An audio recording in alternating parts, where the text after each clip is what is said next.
বাবার স্ফলিঙ্গ দিয়ে দ্রুত গতিতে যে পানিটা বের হয়ে আসে, বিজ্ঞান এখন প্রমাণ করছে এই নাপাক পানি দিয়ে আল্লাহ 4টা জিনিস বানায়: চুল, রগ, হাড় আর পর্দা। মায়ের রেহেমের ভেতরে যেখানে সন্তান থাকে ওখানে একটা পানির নাপাক থলি আছে। ওই জায়গা থেকে আল্লাহ রাব্বুল আলামিন আরো 4টা জিনিস তৈরি করেন: রক্ত, গোশত, চর্বি আর চামড়া। 4 4 8 আর ওদিকে 10, কত হয় বলে? আল্লাহ রাব্বুল আলামিন নিজের পক্ষ থেকে 5টা জিনিস দান করেন। ওয়াজআলা লাকুমুস সামআ ওয়াল আবসারা ওয়াল আফইদা ইলা আখিরি আয়াত। এটা সূরা নাহলের 78 নম্বর আয়াতের মাঝের অংশে আছে। 14 নম্বর পারা, 14 নম্বর পৃষ্ঠার 14 নম্বর লাইনে আছে। আল্লাহ বলেন, শ্রবণ শক্তি, দর্শন শক্তি, বাক শক্তি, আকেল শক্তি আর ঘ্রাণ শক্তি, এই 5টা আমি আমার রব নামের কারণে তোমাকে দান করি। তাহলে ওদিকে 10, ওইদিকে 8, 4 4 8 আর এদিকে 5, কত হয়? 23টা জিনিস দিয়ে আমাদের এই 3.5 হাত বডি বানানো। এরপরও বিভিন্ন প্রক্রিয়া আছে। 40 দিন 40 দিন 40 দিনে যেটা পাল্টায়। আপনি একটু খেয়াল করার জন্য আমি এটা বললাম। আমাদেরকে আল্লাহ মাটি দিয়ে সরাসরি না বানিয়ে আদম আলাইহিস সালাম থেকে শুরু করে এ পর্যন্ত যত মানুষ আমরা দুনিয়ায় এসেছি সব আমরা মাটির নির্যাস দিয়ে তৈরি। কি দিয়ে? এখানে পুরা কোরআন শরীফের ভেতরে সবচাইতে বেশি আলোচনা আপনি দেখবেন মানুষ কি নিয়ে?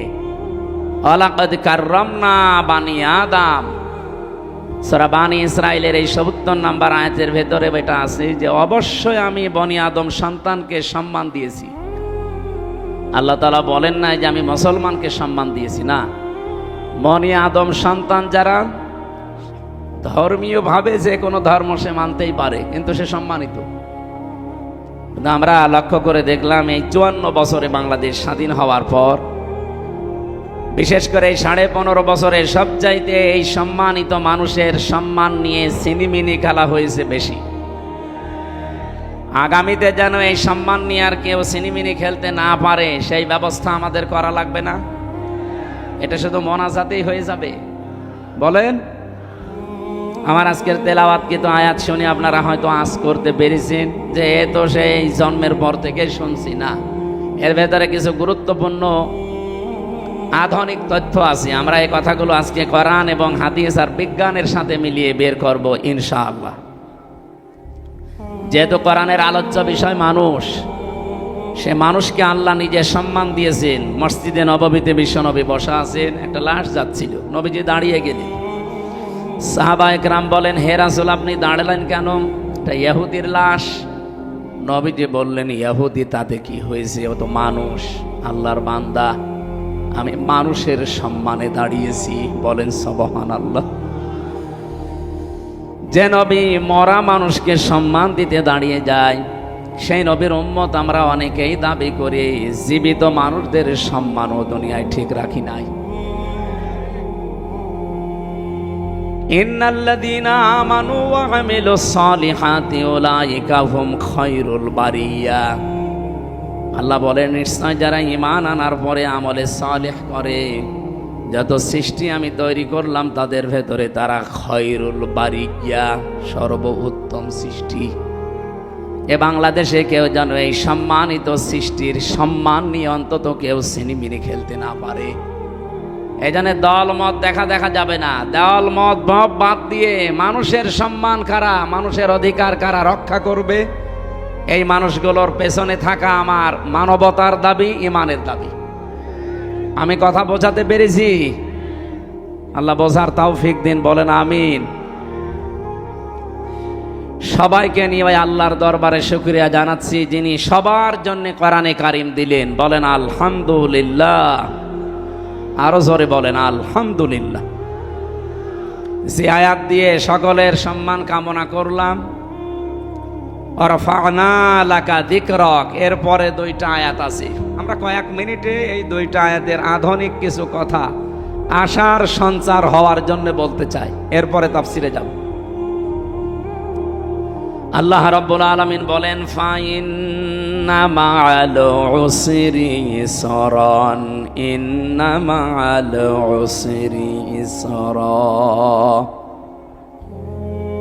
এই আয়াত আমি জন্মের পর থেকে আমরা অনেকেই পড়েছি।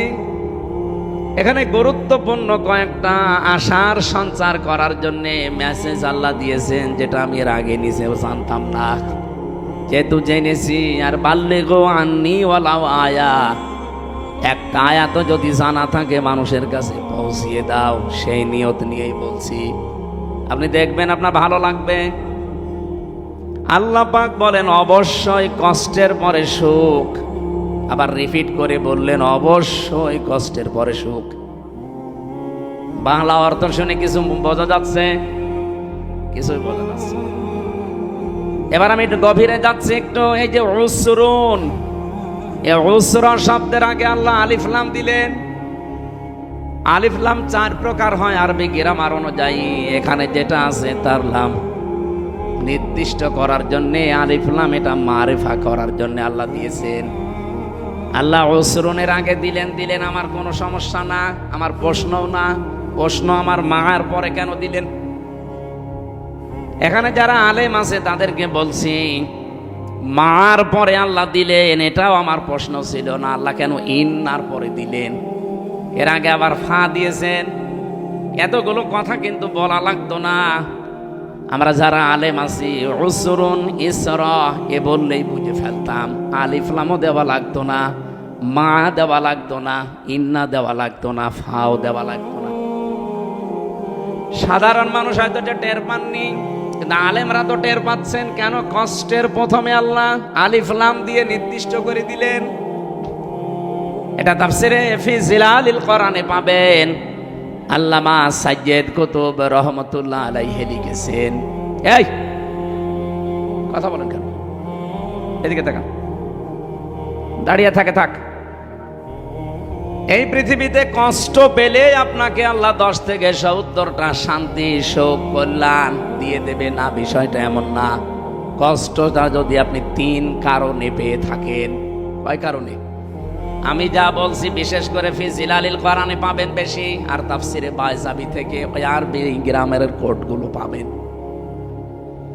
জেলখানায় 3টা বছর আমি বেশিরভাগ পেয়েছিলাম, যেহেতু এই 2টা তাফসির ফি জিলালিল কোরআন আর তাফহিমুল কোরআন, এজন্য এইগুলো আমার আয়ত্ত আছে একটু বেশি।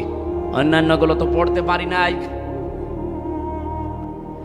সাইয়্যিদ কুতুব রহমাতুল্লাহ আলাইহি বলেন 3টা কষ্টের পরে, 3টা কারণের পরে যদি আপনি একটা কষ্ট সহ্য করতে পারেন দুনিয়ায়, মাস্ট বি, অবশ্যই এ দুনিয়া আখেরাত মিলে আপনাকে আল্লাহ 10 থেকে 70টা শান্তি ভোগ করাবে। বলেন তো কষ্ট সহ্য করা লাগবে কয়টা? না 3টা বছর মানে ওসরুন, এর আগে আলিফ লাম দিয়ে নির্দিষ্ট করে দিলে একটা। কয়টা? আবার বলছে কষ্ট কয়টা, কারণ কয়টা? 3টা। বলেন যে কোনো কারণে কষ্ট পাবেন, আপনি শান্তি পেয়ে যাবেন না।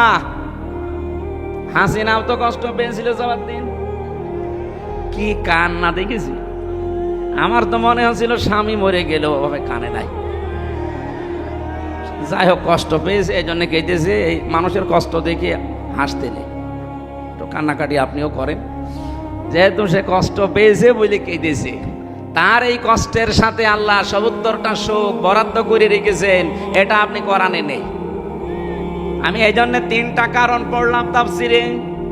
1 নম্বরে যদি আপনি দুনিয়াতে কষ্ট পেয়ে থাকেন আল্লাহর জন্যে, 2 নম্বরে আপনার কষ্ট যদি হয় রাসূলুল্লাহর জন্যে, 3 নম্বরে আপনার কষ্ট যদি হয় মানবতার জন্যে। বলেন তো উনি যেদিন চলে যায় এই 3টার একটাও ছিল। ওনার কষ্ট আল্লাহর জন্য না, রাসূলুল্লাহর জন্যও না, মানবতার জন্য তো নাই। যদি মানবতার জন্য কষ্ট পেতেন তাহলে 2732 জন মানুষ মেরে ফেলতেন না। তাহলে মাস্ট বি, যেহেতু আল্লাহ ইন্না দিয়েছেন, এই জন্য আমরা বিশ্বাস করি যারা দুনিয়াতে একটা কষ্ট আমরা সহ্য করেছি, কেউ আল্লাহর জন্যে, কেউ রাসূলুল্লাহর জন্যে, কেউ মানবতার জন্যে, দুনিয়া আখেরাতে অবশ্যই আল্লাহ ৭০টা করে শান্তি আমাদেরকে সামনে দিয়ে রেখেছেন। এটা অবশ্যই আপনি দুনিয়া আখেরাত মিলে পাবেনই, এটা আল্লাহ রিপিট করেছেন। এবার সিস্টেম অপর পৃষ্ঠায় দেখুন, আপনি যদি দুনিয়াতে একটা সুখ ভোগ করেন, এদিকে তাকান, আপনি যদি একটা সুখ দুনিয়াতে ভোগ করেন আর এই সুখটা যদি হয় অবৈধ সুখ, এক একটা সুখের জন্য কমপক্ষে আপনাকে ৭০টা করে কষ্ট দুনিয়া আখেরাতে ভোগ করা লাগবে।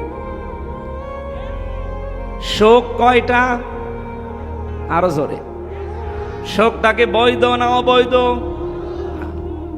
আপনি যদি সুখটা বৈধভাবে ব্যবহার করেন, পৃথিবীতে ভোগ করে যান, আপনার জন্য ৭০টা অশান্তি দুঃখ কষ্ট না নেই। কিন্তু সুখ যদি অবৈধ হয়, অবশ্যই আপনার জন্য ৭০টা কমপক্ষে দুনিয়া আখেরাত মিলে অশান্তি দুঃখ কষ্ট অপমান অপদস্থ এগুলো রেডি হয়ে আছে। মাল উসরি ইসরা, একটার পর একটা পেতে থাকবেন।